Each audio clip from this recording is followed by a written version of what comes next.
frontalière à assurer la sécurité des populations, entre autres. Un grand marché moderne à vocation régionale sera construit à Kaolack. Le projet va coûter 6 milliards de francs CFA. L'information a été donnée par le ministre du Commerce un mois après l'incendie du marché Zing de la localité. Et puis le sujet quinzaine de la femme sur les femmes transformatrices de produits halieutiques de Thiaroye-sur-Mer. Des centaines de femmes regroupées autour du groupement Pencum Sénégal. Malgré les difficultés, elles arrivent quand même à exporter vers des pays européens. Nous démarrons ce journal avec ce communiqué de la présidence de la République. Son Excellence M. Emmanuel Macron, président élu de la République française, a appelé ce 12 mai 2017 son Excellence M. Macky Sall, le président de la République du Sénégal, pour le remercier du message de félicitations qu'il lui a adressé suite à son élection. Au cours de leur entretien téléphonique, les deux dirigeants ont également échangé sur des sujets d'intérêt commun entre leurs deux pays. Le président Macron a exprimé au président Sall sa ferme volonté de travailler avec lui en vue de poursuivre et de renforcer les excellentes relations traditionnelles d'amitié et de coopération franco-sénégalaise. Le président Sall a renouvelé au président Macron ses chaleureuses félicitations et ses vœux de succès dans l'exercice de ses nouvelles fonctions. Il a en outre assuré au président Macron de sa disponibilité à œuvrer avec lui à la consolidation des liens privilégiés entre les deux pays. Le président Macron et Sall, les présidents Macron et Sall ont convenu de se rencontrer prochainement pour approfondir leur concertation sur des questions d'ordre bilatéral et multilatéral. C'était donc un communiqué de la présidence de la République. Le chef de l'État a reçu aujourd'hui la directrice du programme de partenariat mondial pour l'éducation. L'entretien a porté sur la campagne de reconstitution des fonds pour le renforcement des systèmes scolaires. En 10 ans, le partenariat mondial pour l'éducation a injecté plus de 120 millions d'euros au Sénégal. Écoutons à ce sujet Alice Albright, directrice générale de l'institution, au micro de Pabiram Birenyaï. Nous avons eu une réunion avec Son Excellence pour parler de notre organisation GPE, le Partenariat mondial pour l'éducation, et aussi pour parler de nos campagnes de reconstitution de fonds et le soutien de Son Excellence et du Sénégal pendant la campagne. Nous avons aussi discuté le progrès du pays, Sénégal, et aussi le leadership de Son Excellence et aussi du ministre Thiam et le programme que le Sénégal est en train de faire. Nous sommes très impressionnés avec le progrès du pays. Sénégal a été en partie du partenariat pour plus de 10 ans. GPE a apporté plus de 120 millions de dollars et le Sénégal a fait beaucoup de projets pour faire plus fort les systèmes scolaires et on va essayer de continuer d'appuyer ensemble le progrès du pays. Il y a maintenant vraiment une crise dans l'éducation, mais le Sénégal est vraiment un rôle dans tous ces efforts pour faire plus fort le système scolaire. Et on va continuer à pousser pour que le Sénégal puisse continuer à faire les efforts, surtout dans le financement national. Je vous le disais dans les titres, le programme d'urgence de modernisation des axes et territoires frontaliers entre dans sa phase pratique. Le plan d'exécution du paiement a été validé par le chef de l'État. Il s'agit notamment de procéder au désenclavement des zones frontalières et d'assurer la sécurité des populations en leur assurant un mieux-être. Le coordonnateur du paiement, Moussa Sow, répond ici aux questions de Pabiram Birenyaï. La rencontre d'aujourd'hui avec M. le Président de la République et avec l'ensemble aussi des ministres du gouvernement et M. le Premier ministre, c'était donc la présentation de la note d'orientation et de la matrice des actions prioritaires du PUMA. En fait, il s'agit de valider le programme du PUMA tel qu'il a été donc planifié et même les actions listées et connues pour ce qui concerne véritablement ce qui doit être l'exécution du programme. Les grands axes, c'est surtout le désenclavement, comme dans les composantes du PUMA, c'est le désenclavement routier, fluvial, maritime, numérique, c'est le développement durable à travers les infrastructures sociales de base et les équipements de base, la promotion des activités générales de revue et la sécurité frontalière. Ce programme suscite un grand espoir au niveau des zones frontalières. Comme nous venons de le dire, ce sont des zones frontalières qui sont confrontées à un certain nombre de problèmes, tels que l'enclavement, quelquefois le réseau téléphonique n'existe pas, les gens ne peuvent même pas communiquer avec le territoire sénégalais. Au regard donc de cette difficulté et cette inégalité dans ces zones frontalières, Monsieur le Président de la République a mis en place le PUMA. Nous avons visité ces zones frontalières, nous sommes rendus compte de l'ampleur quand même des difficultés que rencontrent ces zones frontalières. Et aujourd'hui, avec le lancement donc, du programme PUMA, sa validation, nous sommes dans la phase opérationnelle. Nous allons aller plus vite. Nous avions déjà commencé un travail sur le terrain, mais avec l'onction de Monsieur le Président de la République, nous allons aller plus vite pour ce qui concerne la réalisation du programme. Nous avons déjà commencé le travail à Kédougou, dans la zone de Diaka-Guémédjé, où avec des problèmes frontaliers avec un pays voisin, nous avons été donc instruits par Monsieur le Président de la République d'aller vers ces populations frontalières. Et aujourd'hui, les activités, donc les réalisations ont démarré, puisque des marchés ont été déjà octroyés à des entreprises qui sont en train de faire donc un travail sur le terrain. Nous allons continuer avec les autres zones, parce que partout dans ces 10 régions frontalières, en 2017, il y aura une action du PUMA. En fin de mission au Sénégal, après 3 ans et demi, l'ambassadeur du Cabo Verde à Dakar quitte notre pays. Il a fait ses adieux aujourd'hui au chef de l'État en tirant un bilan positif de la coopération entre Dakar et Praia, un partenariat dynamique dans les secteurs de la santé, de l'enseignement supérieur et de la culture. César Montero est au micro de Pape Biram Biguediaye. Je suis venu ici pour présenter son Excellence le Président de la République mes remerciements pour tout le soutien que lui-même et son gouvernement m'ont donné pendant ma mission ici qui vient de terminer. Et je suis très content. Nous avons parlé un peu sur la coopération, sur les relations entre les deux pays. Et je pense que le bilan est très positif. Nous avons dans ce moment une coopération en plusieurs domaines, surtout dans le domaine de la santé, que c'est le domaine fort, dans le domaine de l'enseignement supérieur, dans le domaine de la culture. Nous faisons des choses intéressantes pour renforcer cette coopération.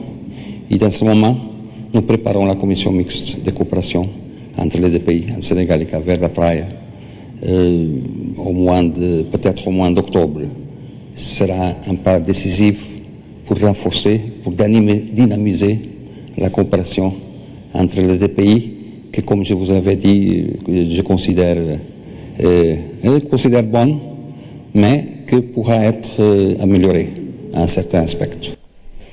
Le président de la République a également reçu la Fédération des groupements religieux et culturels des disciples de Cheikh Ahmadou Bamba.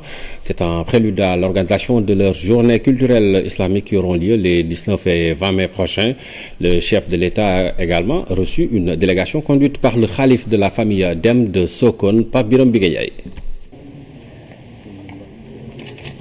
Ce sont des disciples de Cheikh Ahmadou Bamba qui ont pour mission de propager un islam de paix basé sur les enseignements de Serigne Touba Khadimou Rassoul.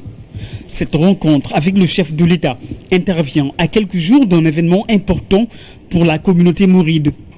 Les journées culturelles islamiques de la Fédération des groupements religieux et culturels des disciples de Cheikh Ahmadou Bamba. Il s'agit avant tout d'un hommage à Serigne Cheikh Mbacké Gaïndé Fatma. Un engagement à combattre l'ignorance et la désunion au sein de la communauté musulmane, d'où l'avis de la Fédération.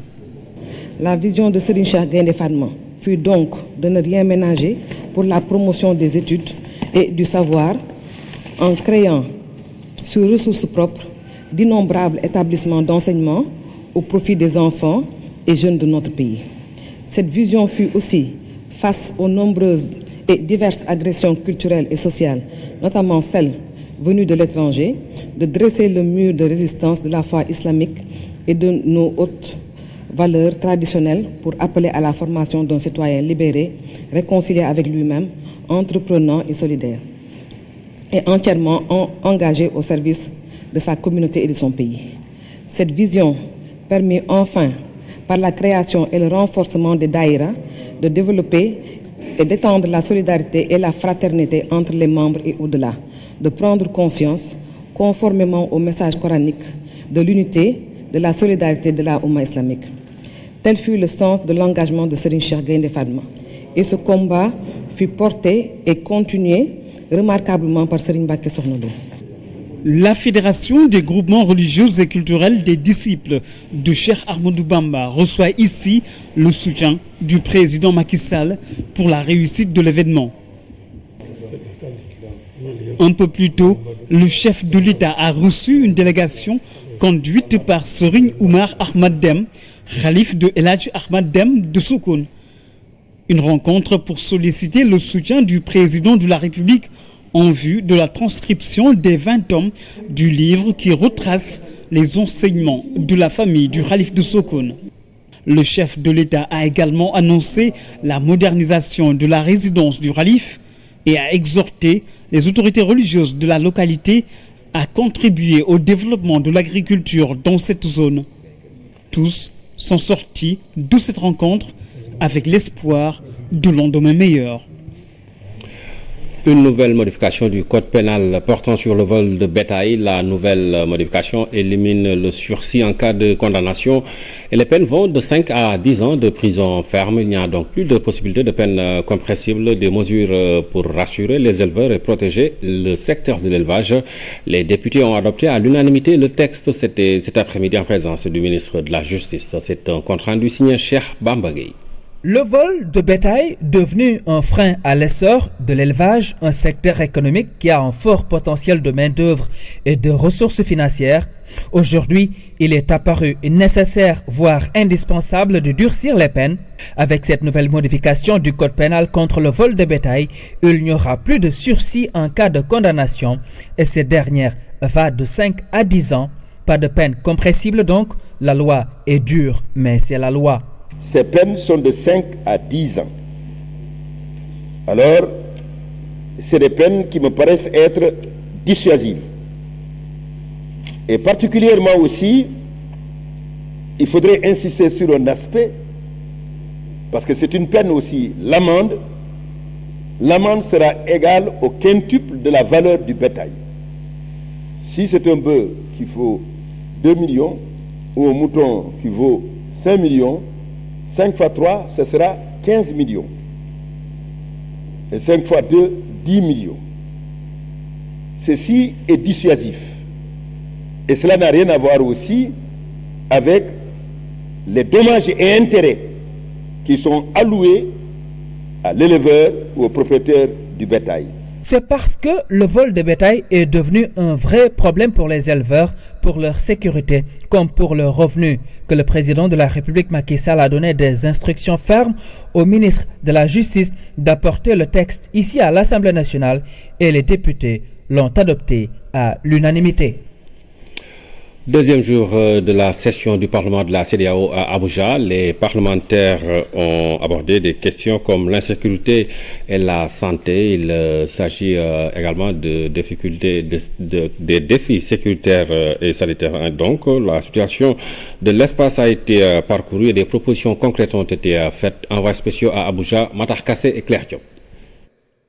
Au deuxième jour de la première session ordinaire de l'année 2017 du Parlement de la CEDEAO à Abuja, les députés ont abordé des questions de fond, de la sécurité à la santé en passant par la libre circulation des personnes et des biens.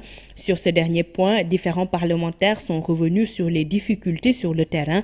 Dans beaucoup de pays pourtant signataires, les traités et protocoles ne sont pas respectés. Un citoyen peut rentrer dans le pays pour 3 mois et son véhicule pour 15 ou 20 jours. Donc il y a quelque chose qui ne colle pas. Il y a aussi des pays aujourd'hui qui exigent même des laissez-passer qui aujourd'hui, vous êtes citoyen d'un pays de la CEDEAO, vous voulez rentrer dans leur pays par les frontières terrestres, ben, on vous bloque avec vos documents, passeport et carte d'entrée de la CEDEAO.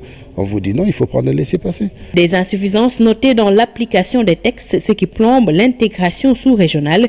Des propositions concrètes sont faites pour accompagner les États. Il faut que les forces de sécurité et de défense soient davantage informés, qu'il y ait des campagnes de sensibilisation. J'ai un collègue député qui a proposé à la commission de la CEDEAO d'impliquer les parlementaires, les députés, puisqu'il y a parmi nous des députés qui ont des localités frontalières. Donc ça veut dire que si les députés sont impliqués, on pourrait davantage expliquer aux populations leurs droits. La situation politique, économique et sociale de la communauté est faite. Le rapport évalue les avancées enregistrées en 2016. De façon générale, nous avons enregistré des avancées significatives sur le plan économique dans l'espace. Le Nigeria a par exemple fait beaucoup d'efforts du point de vue économique. La croissance a monté. Il y a beaucoup de projets structurants en cours. En plus, le prix du pétrole a augmenté. La nouvelle feuille de route à suivre a aussi été définie. C'est dans divers domaines, la santé, l'économie, la sécurité, la libre circulation. Nous travaillons avec tous les États membres pour le respect strict des protocoles signés. Cela va être une très bonne chose pour le développement de la zone. D'accord. Les parlementaires appellent leur vœu le respect des accords signés, de même qu'une plus grande harmonisation des politiques. En 2017, la CEDEAO devrait enregistrer un taux de croissance économique de 2,2%. Opportunité pour les États d'engager des réformes profondes en élargissant les bases de production, en diversifiant les sources de croissance et en améliorant le processus de transformation des produits locaux pour plus de valeur ajoutée. Le Sénégal, première étape de la série de visites que la haute conseillère de la CEA effectue dans 7 pays africains, c'est pour échanger avec le comité national pour les négociations sur la mise en place de la zone de libre-échange continentale, zone qui devrait impulser le commerce intra-africain. Aram Dao. Convaincu que la zone de libre-échange continentale est l'avenir du commerce africain, la CEA a dépêché sa haute conseillère pour renforcer le plaidoyer. La Commission économique des Nations Unies pour l'Afrique a choisi le Sénégal parmi les 7 pays à visiter. Le Sénégal est un pays champion. Champion dans la mesure où le président Macky Sall est champion et président du NEPAD depuis 2013. Donc, en général, les questions de l'intégration, les questions de commerce, les questions de l'industrialisation, tout ce qu'on appelle infrastructure est vraiment au centre de préoccupation du Sénégal et bien sûr de l'Afrique. On sait aussi que l'ONEDI a choisi 2 pays pilotes pour l'industrialisation et ils ont choisi le Sénégal et l'Éthiopie. Et je sais que le Sénégal, dans toutes les négociations, s'est toujours bien préparé. Connaissant les analyses, ce genre de comité aujourd'hui, ça prouve combien sérieux le Sénégal prend vraiment cette zone de libre-échange, comprend les enjeux. Si le Sénégal s'investit tant dans la mise en place de cette zone, c'est parce que les enjeux sont cruciaux. Il est évident que quand vous avez un marché de 14 millions, vous ne pouvez pas compétir avec des entreprises qui ont des marchés de 1 milliard, comme des entreprises chinoises ou des entreprises d'autres pays. Aujourd'hui, l'Europe et les États-Unis sont en train de travailler pour mettre en place des marchés importants, des méga accords commerciaux. Donc il est important qu'au niveau de l'Afrique, que nous puissions donner justement à nos entreprises, à nos PME, PMI, à nos grandes entreprises, des opportunités d'avoir des tailles de marché extrêmement importantes. Et donc la zone de libre-échange continentale, qui sera une occasion pour nos entreprises de pouvoir commercer partout en Afrique, naturellement permettra d'une part d'augmenter le niveau du commerce intra-africain qui, comme vous le savez, est relativement faible, moins de 15%, alors que nous avons près de 70% dans le continent européen, près de 55% en Asie et en Amérique latine. Donc augmenter cela, c'est créer de la valeur ajoutée, créer des richesses pour nos économies et créer des emplois pour notre jeunesse. C'est avec la bénédiction de l'Union africaine que les négociations sont entamées depuis 2016. Elles sont à accélérer pour la mise en place rapide de cette zone. Maintenant, il y a des contraintes. Les contraintes sont les contraintes de barrières tarifaires, non tarifaires. Je dis bien, il n'est pas acceptable que pour aller d'un pays africain à un autre, qu'on soit soumis à des contraintes de visa extrêmement sévères. Mais également, c'est au niveau des infrastructures. Je pense que le NEPAD, comme l'a dit tout à l'heure Madame la conseillère, sera une opportunité pour construire des infrastructures gigantesques qui permettront justement aux entreprises africaines de pouvoir se déplacer. Mais également dans tous les projets sous-régionaux, comme la CEDEAO, vous avez également aussi des projets d'infrastructures importants. La date indiquée pour la finalisation des négociations, 2017. Après plusieurs cycles de discussions, les représentants des pays vont se donner rendez-vous à nouveau à Niamey, début juin. Le ministre en charge du suivi du plan décennal anti-inondation a visité hier les zones inondables des communes de Thiaroye-sur-Mer et Guinaw Rail, deux sites qui vont faire l'objet de requalification. C'est dans le cadre de la prévention des inondations à Dakar et sa banlieue. Ousmane Doye. Dans le cadre de la prévention des inondations dans la banlieue dakaroise, il faut prendre le mal par les cornes. À ce style, le ministre en charge des inondations, accompagné des maires de la ville, visitait les sites inondables. Thiaroye-sur-Mer, une banlieue dakaroise où les inondations ont laissé des séquelles. Le maire de la ville a annoncé d'importantes perspectives pour prendre à bras le corps ce mal. Des populations autour de l'essentiel, autour du sujet. C'est pourquoi on a eu à faire des rencontres à la mairie, uniquement pour essayer d'entrer au niveau du village traditionnel, de discuter avec les populations, de les intéresser aux problèmes là et pour qu'on puisse avoir les solutions. Nous sommes en train aussi, nous à notre niveau, Madame la maire Fandia, c'est ma première adjointe qui supervise l'aspect environnemental. J'ai une équipe qui est là, qui a pratiquement, on y sera au niveau de Libéria. On avait même prévu vraiment d'en faire une canalisation artificielle à la limite de nos moyens en attendant que l'État soit là, parce que les communes ne doivent pas attendre l'État. Toujours dans la banlieue dakaroise, en vue de la saison des pluies à venir, les initiatives locales sont à saluer. Les jeunes s'organisent pour faire face à toute éventualité. Ça va en droite ligne avec la vision que nous avons déjà pour traduire la vision du chef de l'État. Nous avons, dès l'entame de la prise de fonction au niveau de ce ministère, nous avons initié ce que nous avons appelé les pompiers civils. Une brigade qui va être mise en place dans toutes les communes pour nous permettre d'avoir un cadre issu des populations pour nous accompagner dans la lutte contre les inondations. Donc si aujourd'hui on reçoit un cadeau pour des gens qui sont investis depuis très longtemps pour soulager les populations, moi je crois que ça c'est de bon augure et certainement d'ici peu de temps, en tout cas les directives du président de la République vont être mises en œuvre au niveau de Thiaroye-sur-Mer pour renouveler tout simplement l'engagement que le gouvernement du Sénégal a, mais aussi l'appel lancé à la jeunesse de ce pays pour se mobiliser à relever ensemble les défis. Et ça fait partie de l'appel du chef de l'État. Au terme de sa visite, ici à Thiaroye-sur-Mer, le ministre en charge des inondations, Pape Gorgui Ndong, a annoncé d'importantes perspectives pour faire face aux inondations dans la banlieue dakaroise. Thiaroye-sur-Mer sera requalifié et reconstruit entièrement pour donner à cette banlieue dakaroise son lustre d'antan.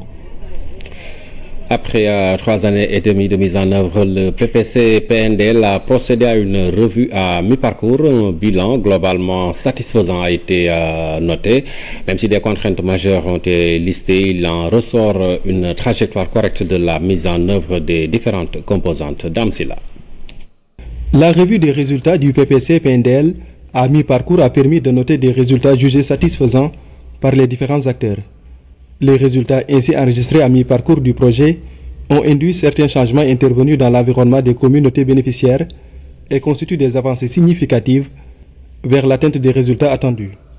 Si le PPC-PNDL a réalisé des ouvrages très importants dans nos collectivités locales, dans nos 27 communes, nous ne pouvons que nous en féliciter. Un niveau de décaissement appréciable a été noté, des taux de 84% et de 52% respectivement par les prêts de FAD et OFID, même si des contraintes pèsent encore sur la mobilisation de la contribution de l'État qui atteint 32%. Nous sommes aujourd'hui à 85%. Nous avons fait réaliser 535 km de pistes sur les 640. Donc nous sommes très rassurés. Le PPC-PNDL a déjà amélioré le désenclavement des zones de production agricole et l'accès des populations rurales au marché des intrants et des produits. Les effets se font sentir par les populations locales.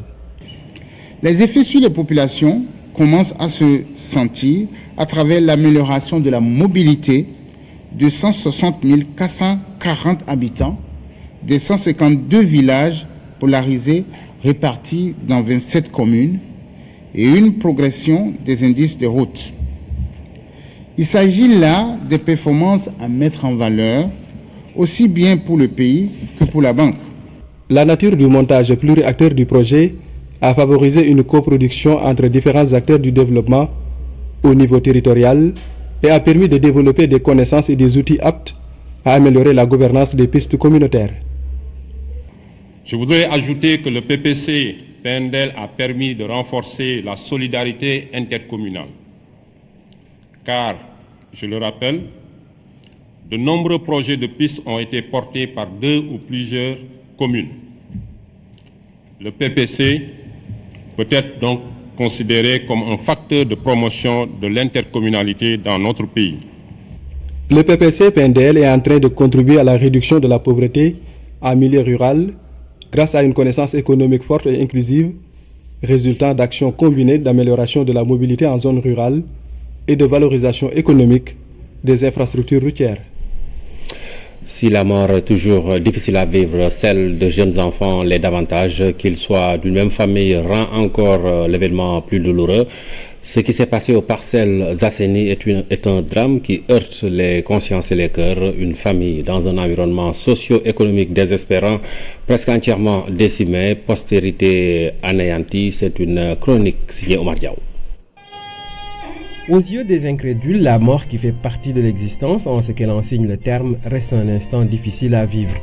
Et nous côtoyons celle des autres dans l'incertitude de notre finitude, inscrite dans les secrets de notre ADN ou consécutive à des événements dont nous sommes les spectateurs ou les acteurs et parfois les victimes au gré des jours rapides. Des innombrables choses qui assaillent les vivants, la perte d'un enfant, cet autre soi-même est certainement des plus durs à se remettre et d'abord à se soumettre.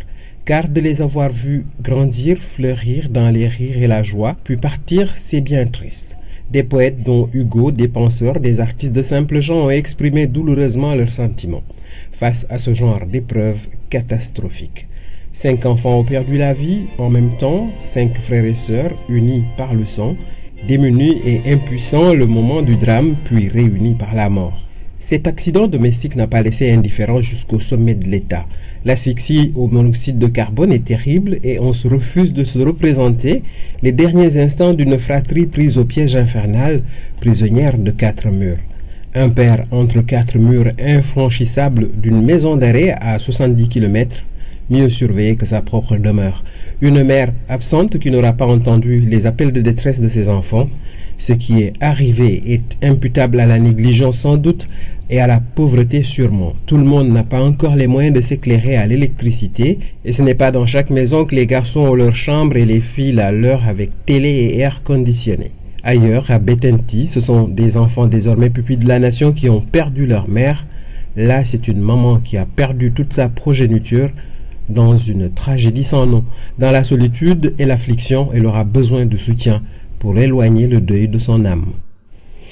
Postérité anéantie, la chronique signée Omar Diaw. Bientôt un grand marché moderne à vocation régionale pour un coût estimé à 6 milliards de francs CFA. C'est le projet qu'entend réaliser le gouvernement à Kaolack un peu plus d'1 mois après l'incendie du marché Zing. L'information a été rendue publique par le ministre en charge du commerce. C'était au cours d'un CRD spécial à Kaolack, Alassane Diédhiou. Une promesse du ministre en charge du commerce au lendemain de l'incendie qui a affecté une partie du marché Zing de Kaolack.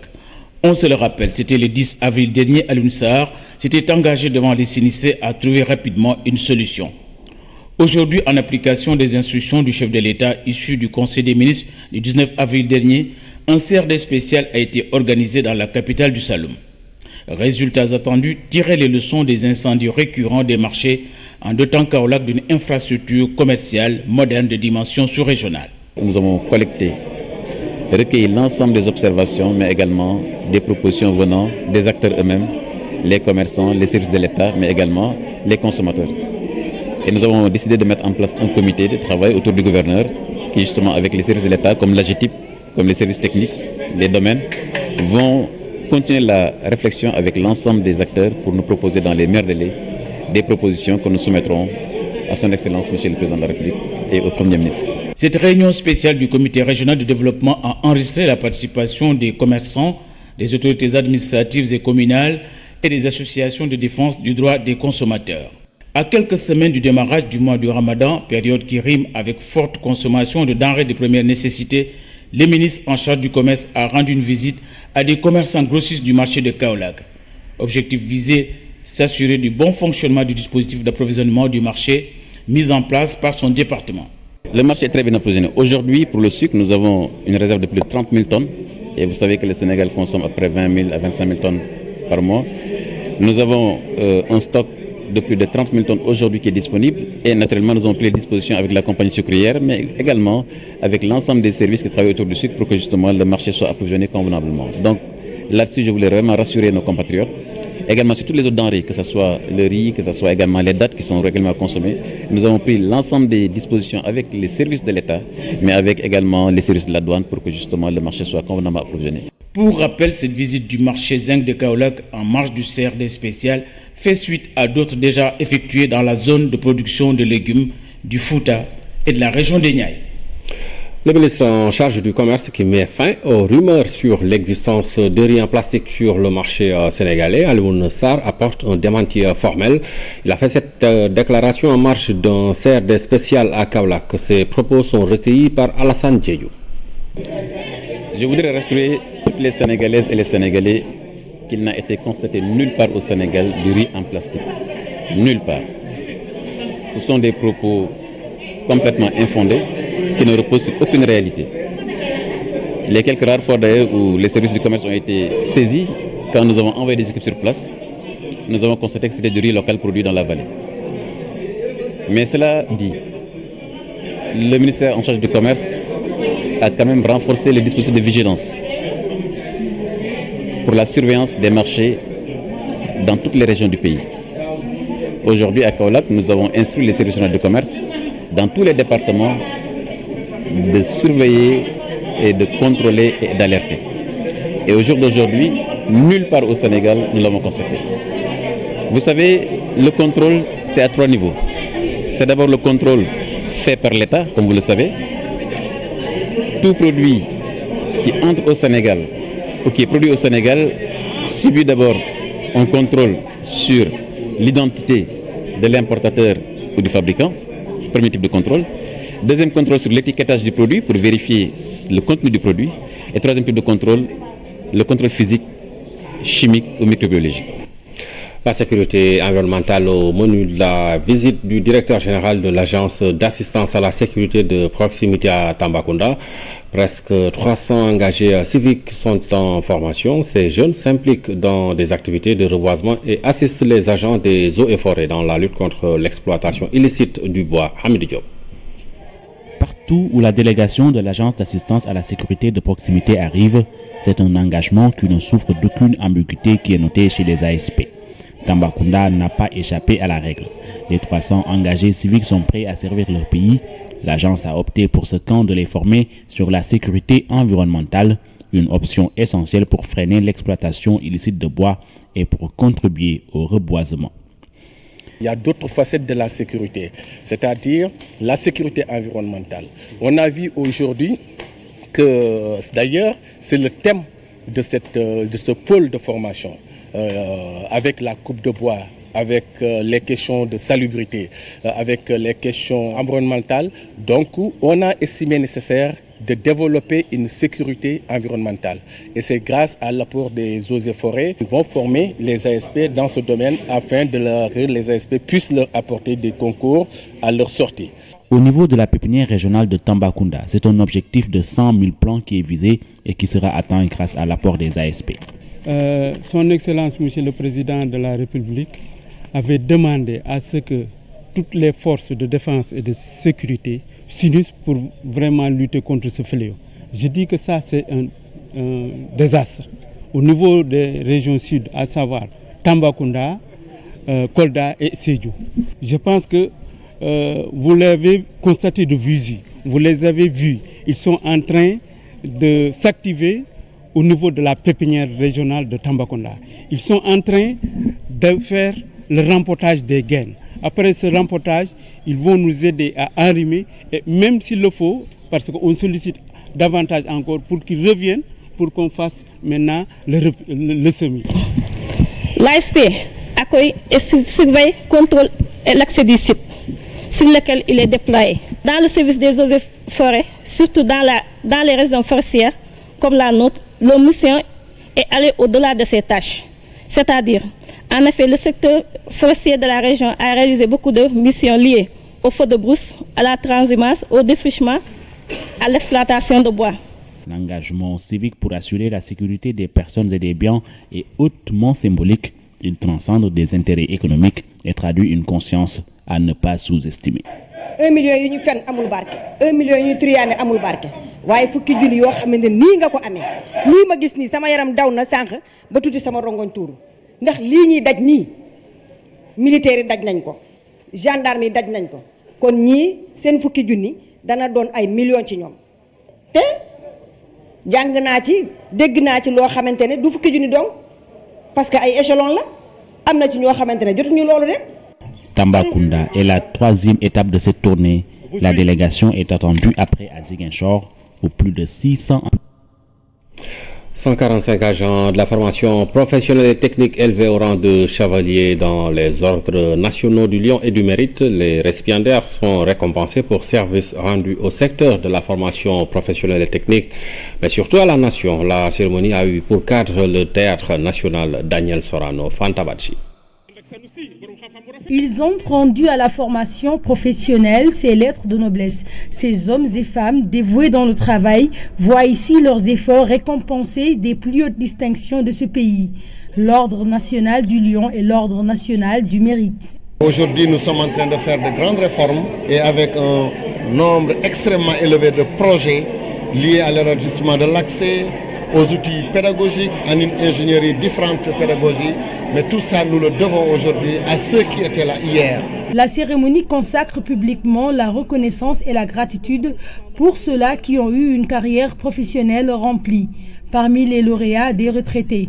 Et pour ceux qui sont encore en service, c'est un signe, est un appel à l'abnégation. Nous prenons l'engagement de redoubler davantage d'efforts au service de notre pays pour que demain, vous autorités, comme nous autres, au tribunal de l'histoire, ensemble, nous soyons couronnés de lauriers. De 30 000 apprenants en 2012, le secteur a atteint aujourd'hui la barre des 56 000, marquée par une diversification des offres de formation, entre autres dans les secteurs agricoles, horticoles, les BTP et du tourisme, suffisant pour la tutelle de saluer les efforts consentis et de fixer de nouveaux défis. Le président de la République nous a dit en 2025 vous devez avoir 30% des jeunes qui quitteraient le cycle fondamental pour venir vers la formation professionnelle. Et je crois que nous avons les moyens qu'il faut. La volonté, elle est là. Les moyens également, notre budget est en train d'augmenter. Des projets commencent à venir vers nous. Parce que tout simplement, nous avons une bonne loi d'orientation et nous avons cette volonté politique, cette décision d'accompagner le secteur. Tous les projets qui sont pris en charge par ce qu'ils appellent le plan Sénégal émergent, mais ces projets justement ne peuvent être mis en œuvre pleinement, mais à la base une formation de qualité. Et donc il faut saluer le brio et le travail accompli par le ministère. Collègues, parents et proches se sont retrouvés le temps de cette cérémonie solennelle et symbolique pour tout un secteur, à savoir la formation professionnelle et technique qui constitue un levier important du développement de ce pays. Dans la série sur la quinzaine de la femme, nous parlons de ces centaines de femmes qui s'activent dans la transformation de produits halieutiques à Thiaroye-sur-Mer. Elles sont regroupées autour du groupement Pencum Sénégal. Les produits transformés sont exportés vers certains pays européens. Elles rencontrent des difficultés, mais des solutions sont en train d'être trouvées avec la réhabilitation du site par le gouvernement. Dans l'univers des femmes de Pencum Sénégal, c'est un sujet signé Aminata Mbengfal. Thiaroye-sur-Mer, cette vieille localité où réside une forte communauté lébou, est implantée dans la presqu'île du Cap-Vert. Au fil des ans, s'est construite une solide relation entre les habitants et la mer. Non loin du quai de pêche se trouve Pencum Sénégal. Ici, à peu près 300 femmes s'activent dans la transformation des produits halieutiques. Produits yëpp la ñuy transformer. Kong ak Nous transformons tous les produits de la mer, mais nous mettons plus l'accent sur ceux qui pourrissent vite.